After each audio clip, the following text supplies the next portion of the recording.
the people of Kibra are going to elect their next member of parliament on the 7th of this month. That's just a few days from today. And tomorrow will mark the end of the official campaign period. And most political parties are expected in Kibra to drum up support for their candidates. The ODM party leader, Raila Odinga, is expected to lead the ODM brigades for a major campaign rally and meet the people tour of Kibra.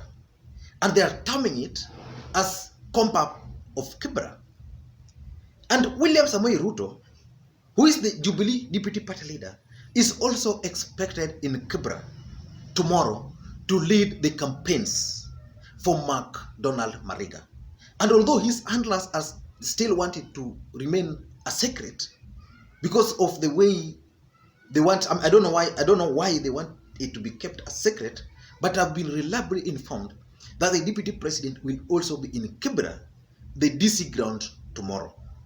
And Eliud Owalo, who is running on ANC ticket, will also be in Kibra, accompanied by Musalia Mudavadi. And the campaign in Kibra has been very interesting. Nobody expected the campaign to take the direction it has taken, because most people expected an easy ride for the ODM party. And initially, that campaign was a two-horse race between Eliud Owalo, who is a former ODM aspirant in the constituency and an advisor to Raila Amolo Odinga, versus Imran Okoth. But the entry of Donald Mariga and the kind of money they have at their disposal has changed the equation in Kibra. And as much as that's happening, certain things are also notable. Mike Mbuvi Sonko, who is the governor of Nairobi, who is supposed to be influential in this campaign, has kept off. The senator for Nairobi, Johnson Sakaja, who had initially indicated that he was going to campaign for the ODM candidate, has also opted not to venture in Kibra politics. That tells you two things. Number one is that the politics in Kibra is likely to affect the way the Nairobi votes in 2022 is going to go. That's number one. Number two, it also tells you that the Kibra politics is actually a litmus test for the two parties, for the ODM and sana for the Jubilee party. It's a litmus test specifically to the Jubilee party. And that's why Donald Mariga campaign is interesting. He's not being supported by the leadership of Jubilee party in Nairobi. Let's look at it. How many leaders do we have in Nairobi on Jubilee party? Mike Sonko, the governor. They have the senator for Nairobi, Sakaja. Those two people were going to be very critical, their support, especially for the Jubilee candidate. But they're not doing that. And Mike Sonko, we all know Mike Sonko as a person, is a guy who would have ventured into this Kibra politics. So the reason is not venturing is something probably you might tell me. Because in Embakasi South, Mike Sonko came out very forcefully and strongly to campaign for the Wiper candidate. And during that time, just listen to how he was very clear on his resolve to support the Wiper candidate.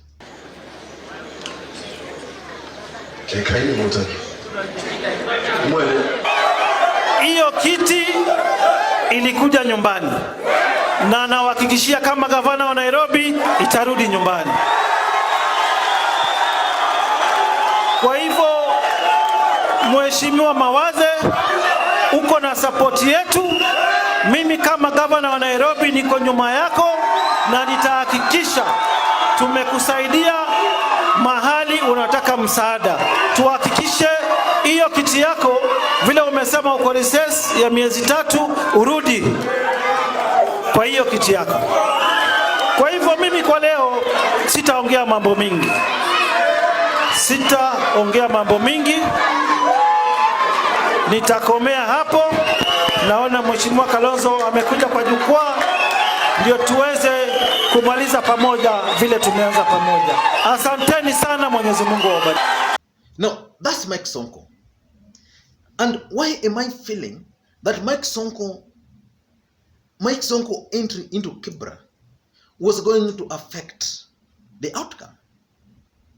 Why? Mike Sonko was elected as the governor of Nairobi against all odds. And the key support base of Mike Sonko are the slums. And you can't talk of slums in Nairobi without talking of Kibera. And Mike Sonko has opted not to go there.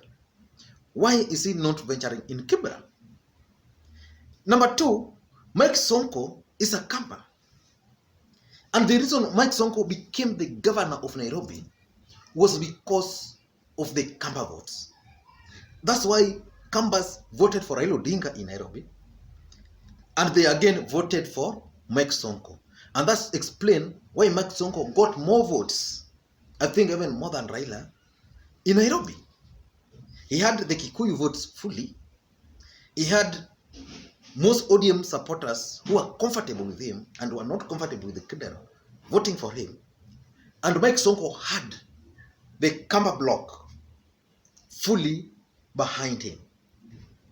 But this time round in Kibera, the Kamba votes are not going to be a factor. Well, in real sense, the Kamba votes are going to play a key role. Who are they going to support in Kibera?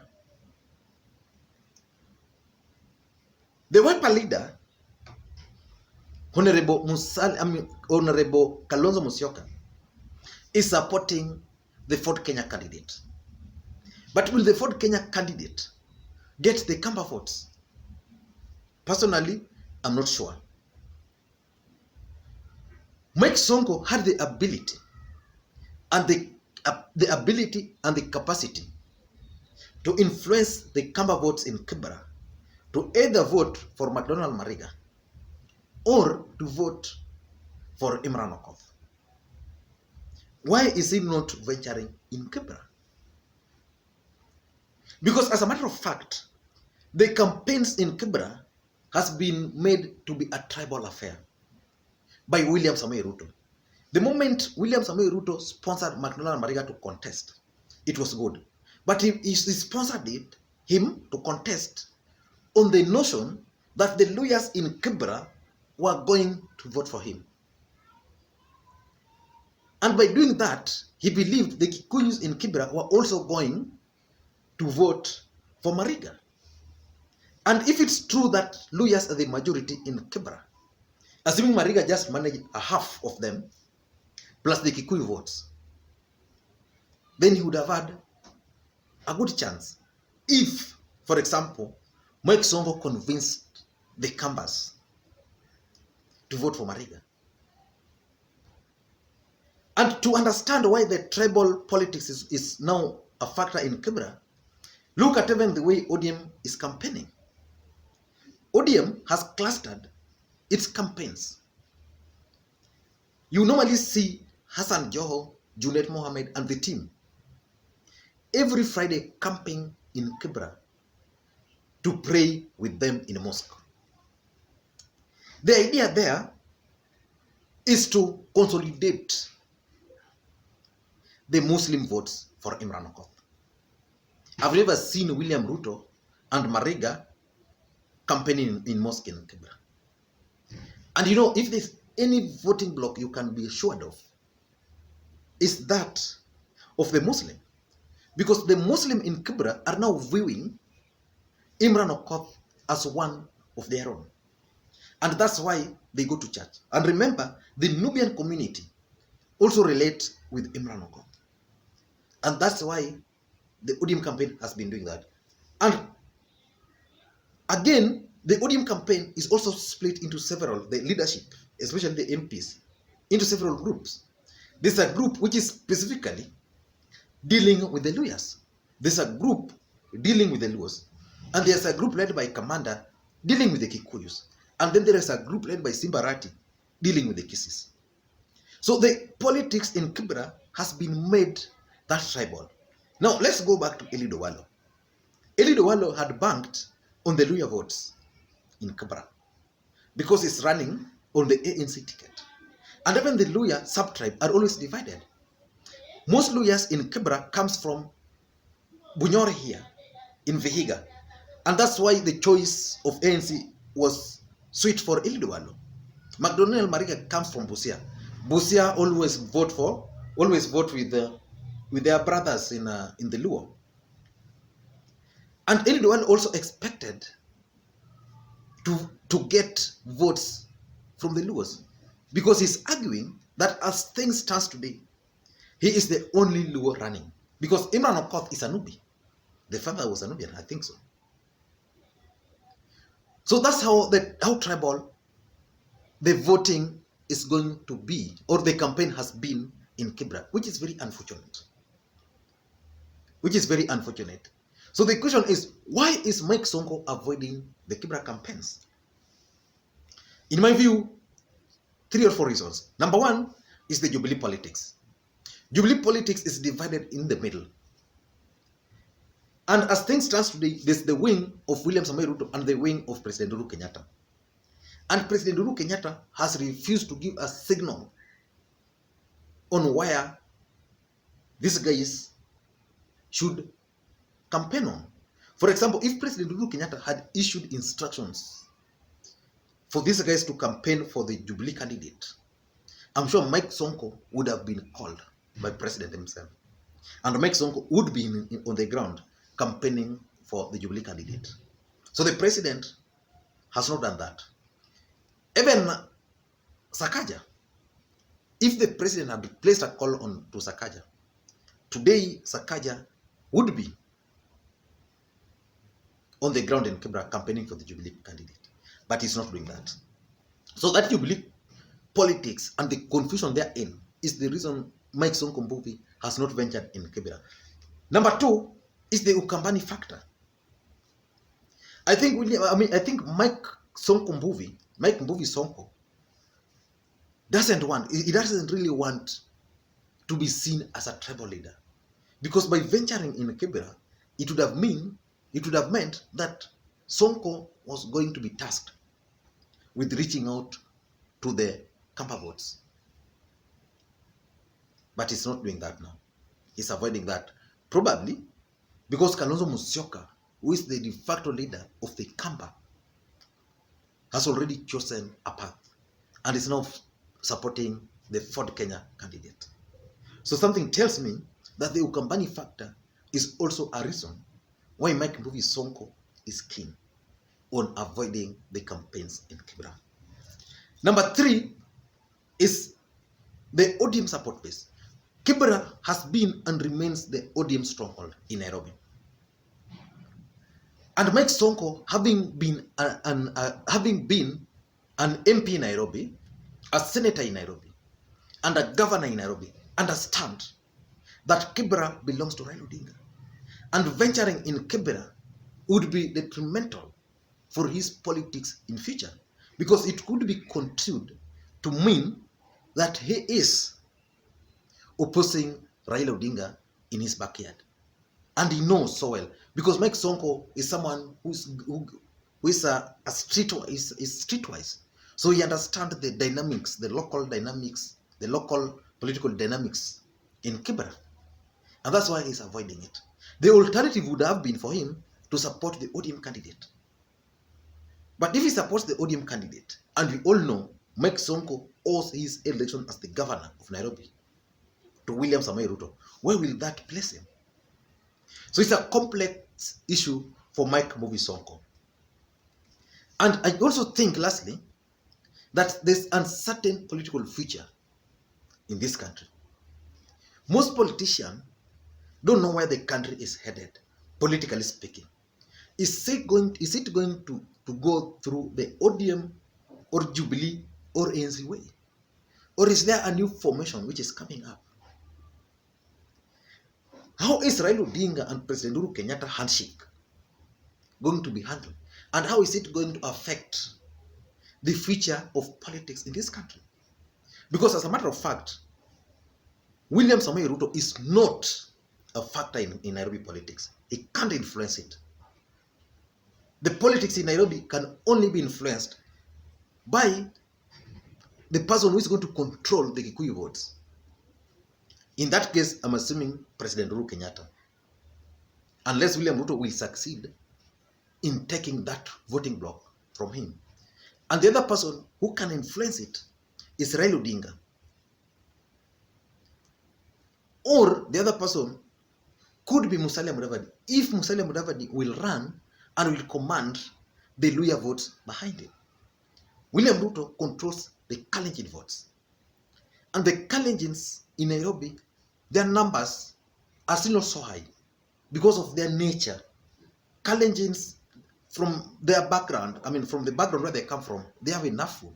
So they are not like other tribes who normally go out there to look for jobs, to go and say. So instead of a Kalenjin going to Nairobi to hustle, they can take care of their goods, their cattle and farm in Nandi or in somewhere else. And that's why their numbers in Nairobi is still very low. But William Ruto has money, which plays a key important role in Kenyan politics. So in my view, those are some of the reasons why I think Makwiny Sonko is trying to avoid Kibra and probably just to appear as neutral. We know Makwiny Sonko is a very controversial man. And the fact that he's avoiding Kibra is a clear message that is taking that election in Kibra seriously. I don't know what you think, but in my view, those are some of the reasons why I think Makwiny Sonko is avoiding Kibra.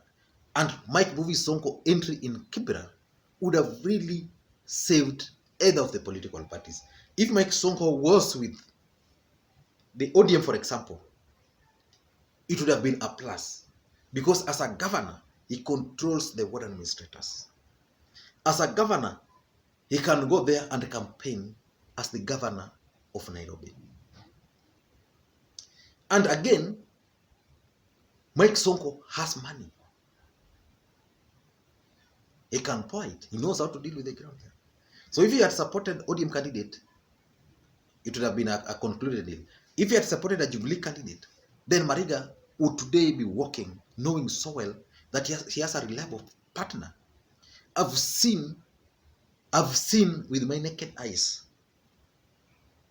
people leading Mariga's campaign in Kibra. I've seen Boni Alowale. I've seen Didmas Baraza.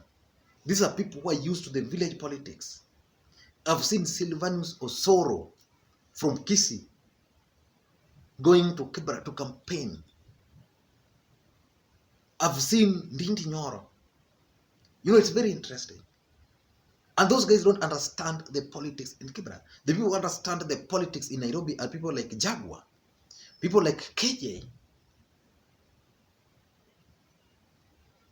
But again, it's just a matter of days. And let's just hope the best candidate will win. But my stand is still the same. That the contest in Kibra is going to be a two-horse race between Elido Walo and Imran Okwa. Thank you guys. And if you're bumping on this video for the first time, the best thing you can do is to hit the subscribe button. And to the subscribers, I want to continue. Thank you guys for your continued support. Thank you and please enjoy your day.